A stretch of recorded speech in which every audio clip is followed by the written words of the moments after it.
So I'm going to call that we have officially entered the bull market, not because Bitcoin is ripping, because Bitcoin is absolutely ripping, but because something else has ripped way harder than Bitcoin. And obviously, everybody knows where I'm going to go, but we got to go there anyway, just because we got to look at what's happening. Because if you haven't looked at the price of Doge recently, it has been on an absolutely wild tear. We were at something less than I think we were at like 8 cents not that long ago, and now we're at 42 cents. This is a 5x rip. So everybody who's looking for those huge crypto gains, I mean, look at this. If you would have played Doge back before Elon started goofing around with it again, you'd have made a significant amount of money. And Lucas, what? You lost all your Doge? I think I lost all my Doge. Uh, I'm surprised actually. Now you're giving me FOMO, Grant. I Well, had that's not. what this show's all about. We don't do enough of this. It's Yeah. more FOMO. Well, I don't know. I think we do plenty. A little bit goes a long ways. Um, uh, yay that Doge is ripping. It's ripping, of course, because Elon's appointment to the Department of Government Efficiency, aptly named by a very interesting character. I'm not even Well, aware. Elon's an absolute meme lord. I mean, this is part of what effective CEOs in this day and age need to have. There are a few that come to mind when thinking about this. Elon Musk, obviously. We've got Ryan Cohen, who's famously headed Chewy and GameStop.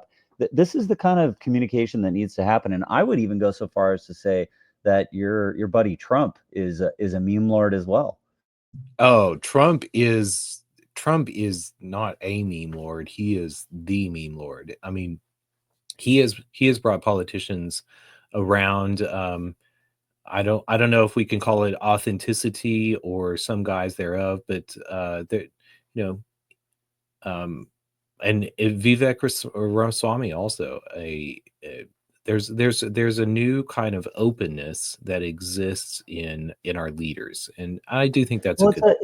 it's a way of talking, right? I think that for people of a certain generation, it used to be that if you could quote a movie, you had a shared way of speaking, right? Like you saw that movie, so you could reference the movie by quoting from it, and it brought up the feelings of when you were watching that movie. And this was easier when we all had a very common culture. We were all watching the same movies. We were all watching MTV. We are watching the few broadcast TV networks that existed. There just wasn't this pantheon of media that you could get access to. You had this limited palette, and therefore it was really easy to hearken to things.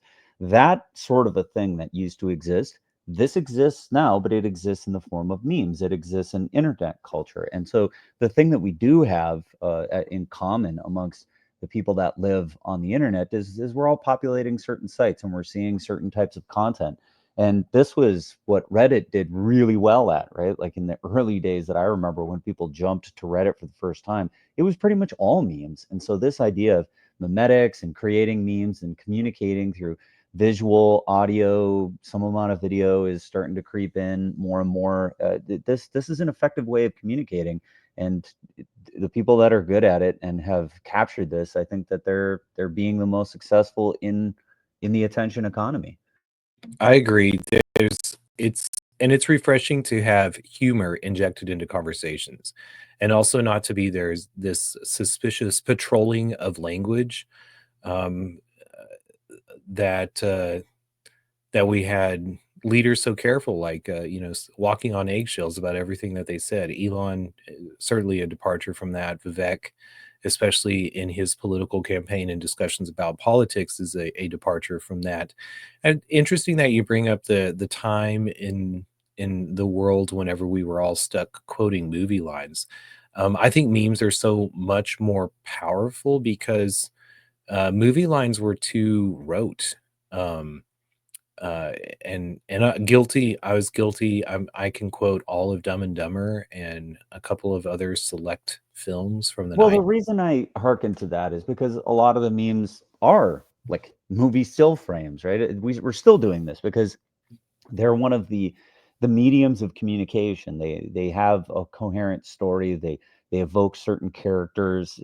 I think we talked about that one Star Trek: The Next Generation, where like they predicted like a meme culture. Like their entire culture was all mimetic. I actually got exposed to a book called the anti-mimetic something or other, where it's trying to help people forget, or like the story is about that. Like it's a pretty cool book. But that's why I'm hearkening to it, because that's where the meme thing really started from, was these images. But it's gone beyond that, like Success Kid and a lot of Know Your Meme stuff. Like that those don't tie to movies, but movies were sort of a first way that these things started to be created. Every time you bring up Star Trek and memes, all I can think about is Wesley Crusher, and then I wander off down some dark alley of what the hell was going on there. Yeah, no, the movie stills, absolutely, but the movies, the stills and the ability to adapt and to overlay your own thoughts over that image, are so much more powerful. And you mentioned Reddit too. I was addicted to Reddit when Reddit began. I loved the humor and the memes. It's great. And now that we have crypto overlaid on top of that, like I don't I mean, I sort of roll my eyes, no offense to the Dojians. I roll my eyes at the Doge culture, but there's also something there. And Well, have uh, you looked at the some of the tokenomic analysis that's been done for Doge? oh no, why? Okay. I mean, Well, you mean with it's regards to interesting. It's interesting to look at it, because Doge was criticized and has been criticized for the massive amount of inflation that it has. Like it produces some ridiculous amount of tokens per day, like 20,000 or something, which has started to look like not that much in the wake of things like Shiba Inu, which printed, I don't know, some trillion tokens or whatever. It says like there are these tokens that have come after it that have really embraced like large quantities. And so when you think about those, you almost have to mentally move the decimal point 5, 6, 7 places to the left to even start thinking about what the number might really look like. But for the analysis that's been done for Doge, even though it has this high inflation, because it's had high inflation for so long, the percentage change in inflation is actually decreasing over time. It's rapidly going down to the number of tokens. So if you have this idea that a lot of people are holding Doge and the sentiment is mostly to hold it and not to dump it, it doesn't look that bad. But you got to not forget that there are people out there that have so many tokens that anytime they want, they can just dump on the chain, extract as much value as they want. And it's very dangerous chain in that sense. Anytime you have large amounts of tokens out there, it's a significant existential risk to anybody who holds the token, because that person who has a lot can dump the chain, tank the price, and significantly push things around. But the longer Doge continues to exist, the longer it continues to accrete more and more people on it, the less likely that that actually can occur if there's a fluid market. So there's a case that Doge might actually be a pretty valid currency, and it'll be interesting to see that play out over the next 10 years. I saw. go Oh, ahead, Rusty. I was just gonna say I saw a post on X from a Slum Doge millionaire. He's one of the largest holders of Dogecoin, and he never sold when it dipped down. And he was posting on X just recently that he's over $3 million now in Dogecoin again. Well, and I get the holding and the liquidity. I also think that inflation in a coin supply is means that there's a better chance for people to be getting in and using it. But what I worry about is the lack of an ecosystem that it's bound in the use for. I mean, does it?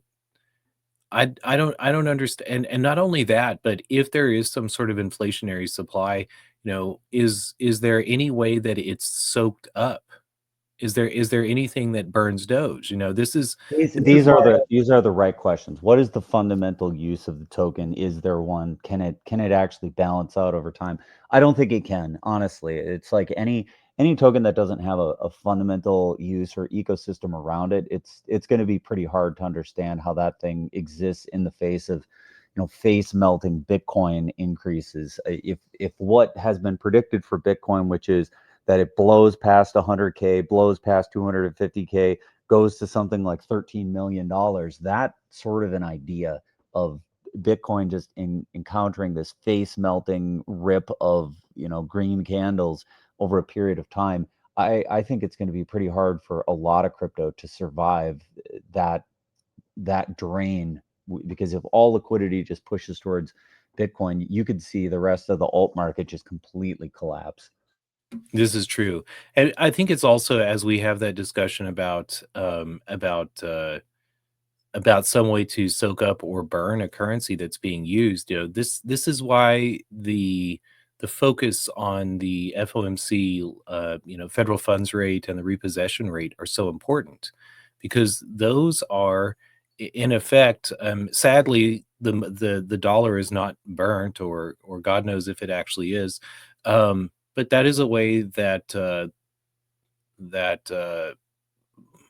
money in the system is burnt out of the traditional financial system.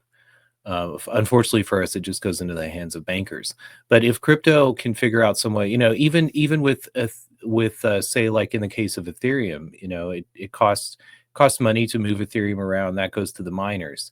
I think when it would be interesting to see some crypto ecosystem to where some of that gas is just burnt and has an inflationary token that allows people to jump into that. So anyway, not to go off the rails and talk about the Federal Reserve, but how could we not? So, given there's these couple of tokens that are just ripping, and some things don't seem to have encountered as much of a rip, I think ETH hasn't even hit its all-time high yet, right? So definitely not all of the market is experiencing the highs that Bitcoin is, but I think Bitcoin is going to pull way ahead of the pack in this bull market, given how much Bitcoin has been the focus of governments around the world. States now, I've seen, are starting to talk about strategic reserves of Bitcoin. I'll pull that link up. Just give me a second and I'll find that. Go for it. And so I don't know if I mentioned on the show, but I saw Nayib Bukele, president of El Salvador, invited to Costa Rica to talk about the success of the changes that he's made in El Salvador. And I didn't listen to the whole speech, but it seemed to me the undertone was certainly eyes on El Salvador's decision to create their own strategic reserve of Bitcoin in lieu of gold, or certainly of dollars. When it comes to the United States, though, I'm much more wary of this narrative of a strategic reserve of Bitcoin, because it would seem to me that the chief concern of Americans is the inflation of the supply of dollars, and holding gold in reserves hasn't led to any sort of control on the inflation of dollars. And I don't think that swapping gold in Fort Knox for Bitcoin that's held on a chain in some sort of quote unquote reserve, I don't know what that means.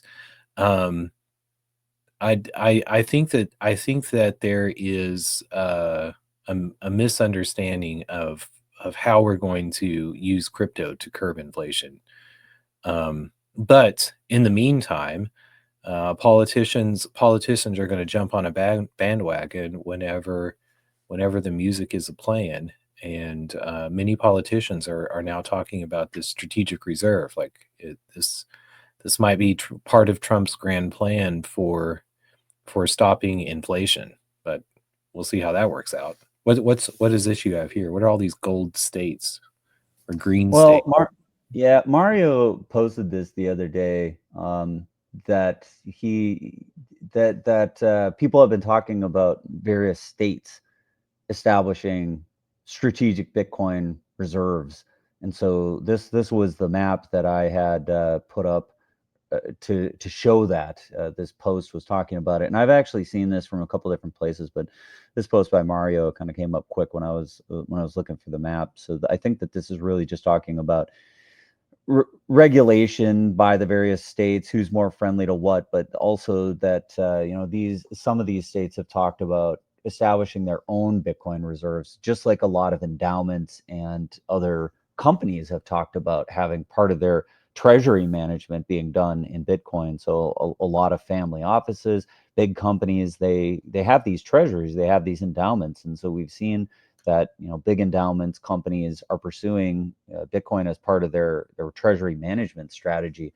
The one that's most famous for this is obviously Microstrategy, which has said we're all in on Bitcoin. 100% of our treasury management is going to be done solely in Bitcoin, and that they're shorting the dollar by continuing to borrow money to buy more and more Bitcoin. But this strategy has been employed by Similar Scientific and a bunch of other companies that are pursuing Bitcoin as having part of their treasury management. And a lot of startup companies now are doing this too, where their guidance from the VCs says you should have at least 2 to 3 payrolls in Bitcoin, because if there's a bank failure or something like that, you don't cease to exist.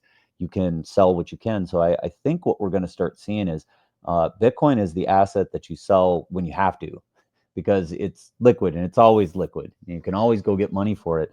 You don't have to wait till the market's open. You don't have to wait till you're in a good position, whatever. You can always liquidate Bitcoin, and in lieu of anything else, you can probably just use it to run payroll. If you were to ask your employees, can I pay you in Bitcoin instead of whatever, because we've had a bank problem, most people would probably accept it as a form of payment. So Bitcoin as being this cornerstone currency, I think is here to stay. This isn't going to change, and that means there's going to be upward pressure on Bitcoin for the foreseeable future. I mean, I do think there will be upward pressure on Bitcoin. I'm much more happy to see states having a Bitcoin reserve as opposed to the United States federal government having a Bitcoin reserve. And I think what that will allow us to do is to see states start to separate themselves from the federal debt, and that gives them this is where the limited supply of Bitcoin is, I think, very important, and maybe gives them an advantage over gold or silver or other resources, because if there is a limited supply, it begins to give them a basis to establish their own fiat currencies on, or at least to begin to argue about what their inputs are and how much they owe out of that federal debt. Well, we're definitely seeing a decoupling the federal government to the states. You likely saw when Trump was talking about decoupling the states from the Department of Education and saying we're gonna not have this centralized entity. A lot of these functions need to go back to the states. States can do it better, and they're closer to the people.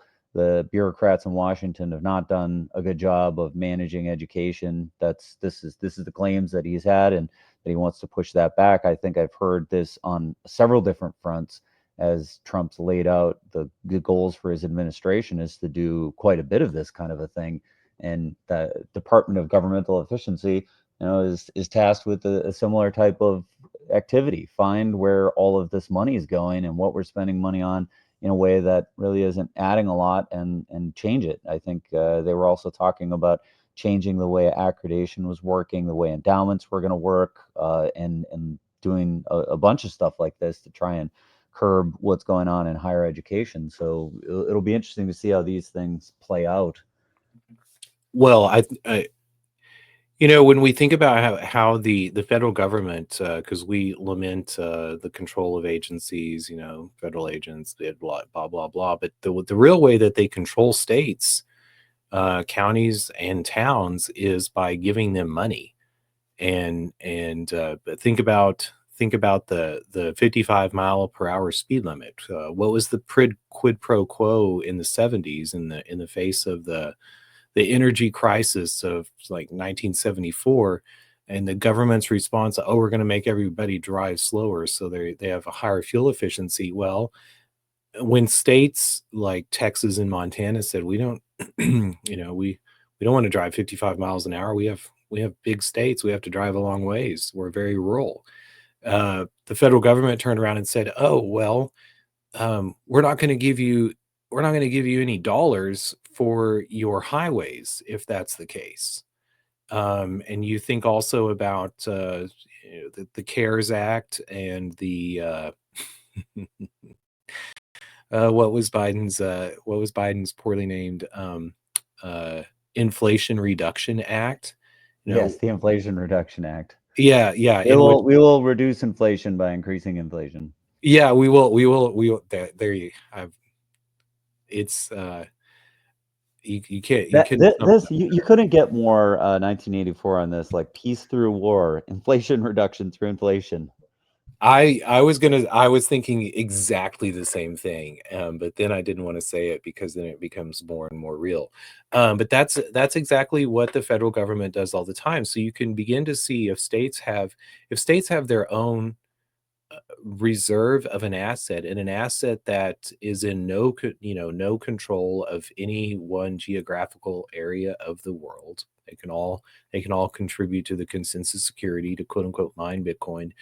And if they have some of that, then if they use that reserve and somehow come up with their own currency system on top of that, you know what I'm going to do, Lucas? I'm going to make a bold prediction here that states that hold Bitcoin are going to receive a higher credit rating than states that do not have a Bitcoin reserve. I'm going to make a bold claim. That's well, I'm not going to take you up on that offer. I think you're 100% right. Well, we should spend a couple minutes talking about this, because this may not be known to everybody, and it's worth discussing. So states look a lot like companies in many ways, right? States oftentimes engage in borrowing. They do bonding, and when they do bonding, there is an assessment of whether those bonds are any good. Usually the state doesn't have an infinite number of resources. If there's a bridge that collapses, or if they need to do massive infrastructure projects, they got to finance that. They don't just have access to that cash, and they may not have budgeted for it. And they might not want to save up. They might not want to collect taxes over time, build a big war chest, and then do something, because the economic activity of doing the infrastructure project actually helps the state. So it makes sense from a return on investments standpoint to do infrastructure projects, because it increases the wealth of the state. And if you're borrowing in inflationary currency, then it'll be easier to pay it back, because everybody in the state will be collecting more money, more taxes. It'll be easier to pay it off over time. So bonding at the state level makes a lot of sense. But that bonding does come with a credit risk, because the people you're asking to give you the money, they have to get a rate. There's risk that the state could actually, fail to pay it back or whatever. That could be insolvent. I don't know that we've had any state that actually declared bankruptcy, but I think that there were some that were on the verge of it. But Bitcoin is a buffer against that. So if states were saying we're going to hold a certain amount of this strategic asset in reserve, it's something you could fall back to and say, well, at the very least, we have a claim on X number of Bitcoin that exists at the state level, and that could definitely influence the bonding and credit worthiness of states. And I think those that have Bitcoin are able to make some claims against it, whereas they're saying people that are borrowing to the state in the event of insolvency, they would actually have remedy by collecting Bitcoin. I think that's going to be a huge bulwark for having that AAA rating. I think you're 100% right there. And I also think if we think about the current system of those ratings, for global ratings, there are essentially three different companies who provide those. And in the wake of the 2008, 2009 dollar crash, it became very apparent that they had a real problem of making a true assessment of of of the United States, of the federal government's credit rating. And if there is actually an asset that exists in the world that is finite, and that is also open and can be tracked, we could have a much better understanding of what the inflation, or what the financial position or standing of governments can be. Well, that auditability is a huge thing for any state or a nation like the United States that establishes such a reserve. The gold that is supposedly in Fort Knox has been criticized repeatedly, or the gold that was held by the United States. It's like, was it stolen? Was it replaced with tungsten? There's a lot of these questions about it, and the only thing you can really do is go in and audit it and see if it's still there and do a bunch of this stuff. That's very inefficient, and it's hard to understand if that process has been corrupted, because at some point you have to fundamentally trust the auditor, the people that conducted this survey, whatever, that are telling you results that are correct. And if you have collusion at the right place, those audits can be fixed. They can be gamed. With Bitcoin and the transparent ledger, that's something that is not possible. If a company comes out and says, well, we have these reserves, and here's our proof of reserves. We're going to use the private key or the multi-sig that controls that. We're going to either move some of the coins, or we're going to sign a message with a timestamp and a secret thing that the auditor requested. All of that can be transparently looked at by any entity that's interested in doing that. So proving that you have these reserves is certainly possible. I think that that's going to be an important part of what's required as states and entities start to assert these strategic reserves, and these things will be made public. And as this starts to happen, you will no longer be able to play games with, actually not having the asset that you said you did. You're making me more bullish on Bitcoin than I've ever been before. I hadn't really thought about the ratings aspect of it, but I think you're bang on the nose as to what the future is going to look like, or how Bitcoin is actually going to have the highest impact. And I don't um, I don't see it as being a currency, but you need to be able to move it around, but not for everyone to be transacting in Bitcoin.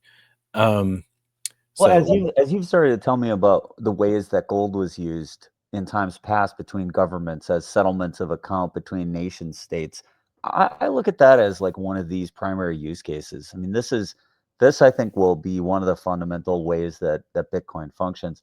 This idea that it's going to have a ton of activity on the chain, I think that that is not as obvious. That the mining and everything else that's going to occur may be just chasing that last 3% for the foreseeable future, but that there may be some kind of a future where the Bitcoin ledger itself needs some sort of proof of work mechanism. But how that actually plays out without any kind of a block reward, I think is a matter for discussion. But we have a few years where this system is still going to work for some period of time, and I think it is very much going to look like that settlement thing that France, the U.S., that England, when they were moving these massive amounts of money around to settle up various things that were occurring. I think that looks a lot like what big companies and institutions are going to use it for.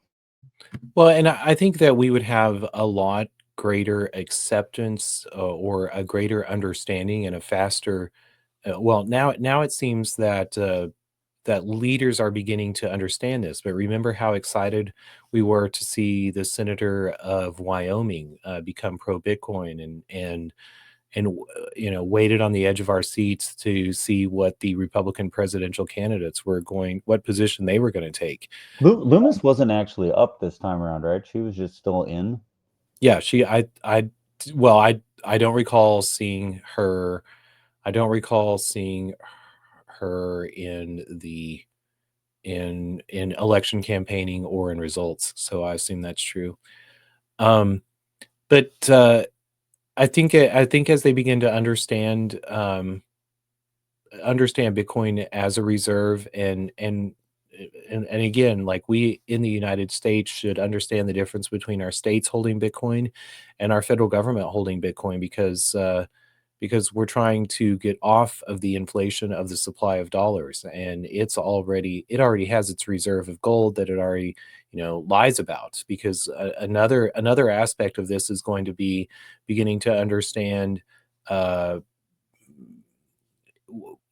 when when a state or a country is inflating the supply of their currency against that reserve, but beginning to know what the reserve is and how much they've inflated it on. So it will give us a peg, but we don't need the federal government to hold something else they're going to lie about. I mean, they already have I say lie about, I don't know that they're necessarily lying. They tell us how much, but we have been unable to have any alternatives. The other thing this brings to mind as we begin to So I looked it up. Cynthia Lummis, she's in office until 2027. So that's the next time she's up. Apparently her term ends January 3rd, 2027. which, and an aside, did she and Ted Cruz, I saw a post this morning on Twitter that they're supporting Rick Scott. So it looks like there might be some sort of growing support for Rick Scott as the leader of the Senate. So good news there. That's been the top pick right there. It was thought that there was some shenanigans that were getting played in the Senate Majority Leader, but Rick Scott is the preferred candidate of all the names being floated. Well, there's collusion. I love the word collusion. Mike Lee laid it out really well in a post the other day about the agreements that have been cut between the majority and the minority leaders of the Senate, and how the top four of the Republicans and the Democrats, McConnell, he calls it the firm, and how they've gotten business through the Senate by agreements that they've made between themselves that have ignored the majority of the senators because they were on the fringes of the left and the right. And so in order to get business done in the last decade, or maybe a little bit longer, there has been just the leadership making decisions, and the rest of the debate and business of the Senate has been performative. So Well, anyway, we've got to talk a little bit about Mike Johnson too, right? I mean, are we going to have that conversation? Before we go off on a tangent of Mike Johnson, before we leave the Bitcoin, we're exiting the crypto bull market discussion and right back into politics. How can we stay But away? intertwined. They're so intertwined. How can we not talk about the bull market? Because it really, this is fundamentally, in my opinion, being driven by politics. I mean, can we really say that we would expect that we would be at the price of Bitcoin that we are right now if the election had gone a different direction? Like if we were facing, a blue wave, they had captured all three houses. There was no talk of a Bitcoin strategic reserve. Elizabeth Warren was getting her way. The SEC is clamping down even harder on crypto. Would we be in a bull market? I don't know. I don't think not like we are now. I think it's definitely politically tied, especially when you look at the coins that are pumping themselves. Just like we were showing Doge, they had the coin that came out, Peanut. There was the first one that came out, there was by a random person, so anybody can make a coin. But then the actual owner of the Peanut, the squirrel, came out with his own coin. And I saw that Trump became the number one holder of Peanut. And now that Peanut's on a huge tear also in price. Well, I think if there had been a blue wave too, we would have seen a smaller turn to crypto, but that would have been retail, and the greater use case, especially of Bitcoin, is for countries to begin to use it to use the limited supply, to begin to have a basis, a new denominator for what they owe to other countries, and what they owe to their citizens, how much they've actually inflated the supply of whatever fiat that they have. Well, I've seen some reports that say the current situation for Bitcoin is that a lot of the liquidity that was on centralized exchanges has significantly dried up. That there's been multiple reports. If you search on X, and I'll do a little bit of that in just a second here, that says exchanges, the supply on exchanges has significantly dwindled, and part of this has to do with the amount that the ETFs are just continuing to hoover up as much coin as possible, along with companies like MicroStrategy. You have a lot of buy pressure on Bitcoin. A lot of places that are saying we'll buy Bitcoin at any price, and that means that if we're going to have supply, the price will rise, and it means a lot of old coins have to come off the sidelines if they're going to change hands. And certainly there is a price at which anybody will sell anything. If somebody came to you today and said, I'll buy one of your Bitcoins for $1 billion, and $1 billion still bought like a significant amount of stuff, I mean, a lot of people would probably say, that's a life-changing thing, and it's also not a lot of my Bitcoin. So I think you will start to see a lot of older holders of Bitcoin start to come off the sidelines. There is a price at which they would part with some of their Bitcoin. They may have, long-term regret for doing some of that stuff, but there might also not be a lot of regret. I mean, if you can buy a brand new house and a boat and a car and whatever, and your lifestyle gets upgraded, I mean, you can't take the Bitcoin with you to the grave. It's just like any other asset. If you don't ultimately have some enjoyment out of your life, like what's the point, So I think we will see some of those coins start to come off the sidelines, but there's definitely a diminishing amount on exchanges available. That's been pretty well established. We also hopefully begin to see, and we're seeing what may look like it probably is, and is probably necessary, drastic changes in government to curb the inflation of the dollar. If you're living in some sort of area, or you have options that are not facing an incredible amount of inflation, it's not so important to just hold the Bitcoin too. And so I think that those people who are holding Bitcoin as that price goes up, and they're looking that, they can make smart exits into any number of things too.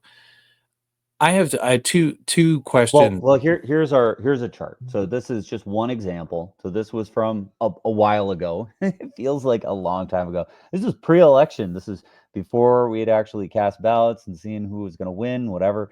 This was somebody saying, hey, look, the amount of coins that are on exchanges has significantly diminished, and the price has been going up as the supply has been going down. This has gotten worse. If you go out there and start looking at these numbers, it's getting much worse. That if there's this much buy pressure, and we're going to continue to see people acquiring Bitcoin, these coins have to come off the sidelines if there's going to be liquidity for people to buy them.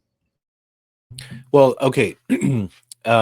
Great chart, by the way, and kind of unbelievable. I may have gasped a little bit. I'm glad I was on mute. Two questions as we close out the show, or one observation and one question. Observation is Bitcoin is being seen and adopted as a reserve by, again, we've mentioned states, but also countries around the world are beginning to adopt it, to use it as a basis to get off the dollar. The dollar, or the World Bank and the United States Treasury, which are the two large institutions that exist to pass the dollar around and to keep it flowing. And those institutions that were modeled in their to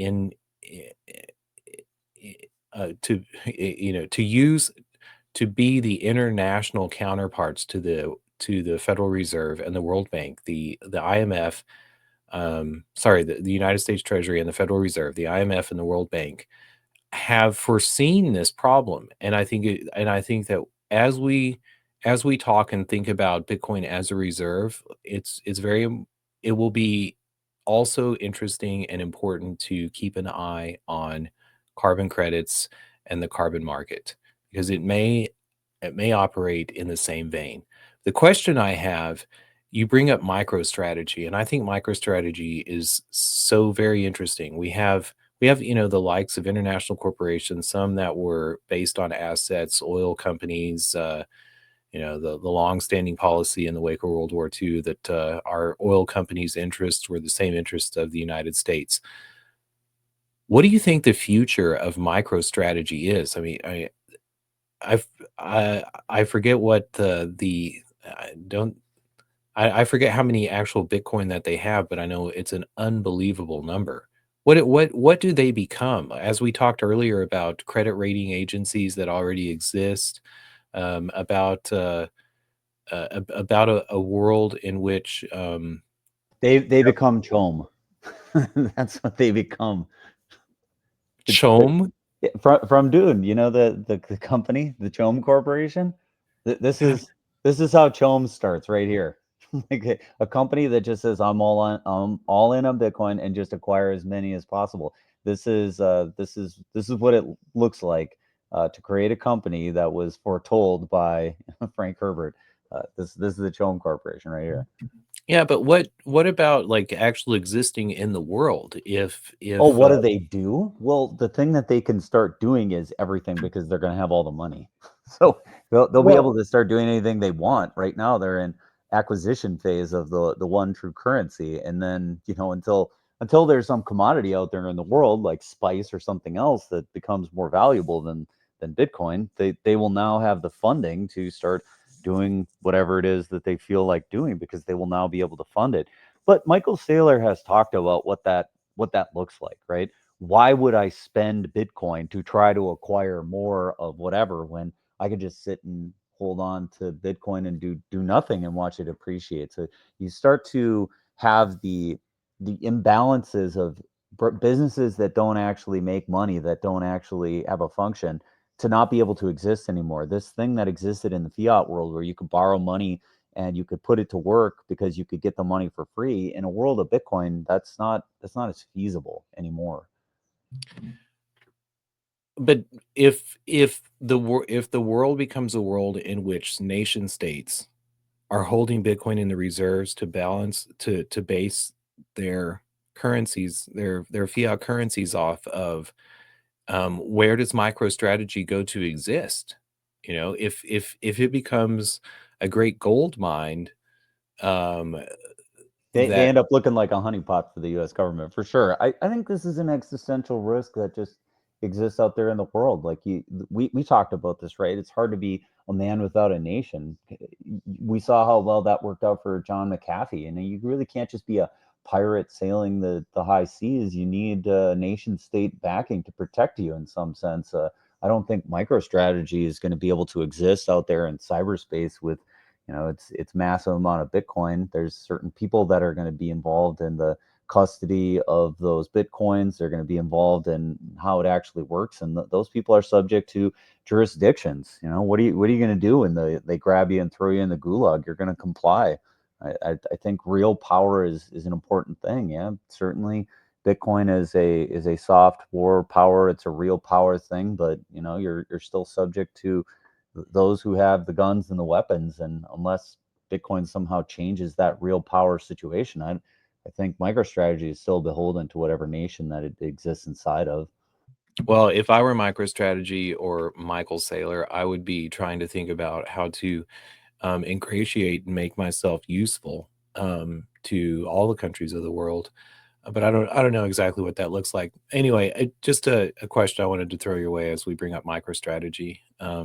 Always there from the get go, soaking up Bitcoins, and look how it's playing out for him. Well, we're over. I don't have anything to add today. Yay Doge, yeah. Yay Bitcoin. Good Bull news for market. yeah. One last piece of information, just gotta put it out there in case no one's seen it, or if you haven't yet seen it. To celebrate the DOGE itself, the Department of Governmental Efficiency, DOGE getting the outperform of almost all other things. We've got to show, or at least I have to reference this clip by Remy, because if you haven't yet seen it, it's a super funny video talking about Doge. Oh my gosh! And I'm not just coming up with it instantly. Give me 1 second here. I'm gonna find this. I should have had it ready, but I was busy yapping. I don't even know who Remy is. That's why we have to show a little bit of it, because this is so awesome. Oh man, I can't believe I can't find this. X is failing me on its ability to immediately find what I want. Yeah. Play.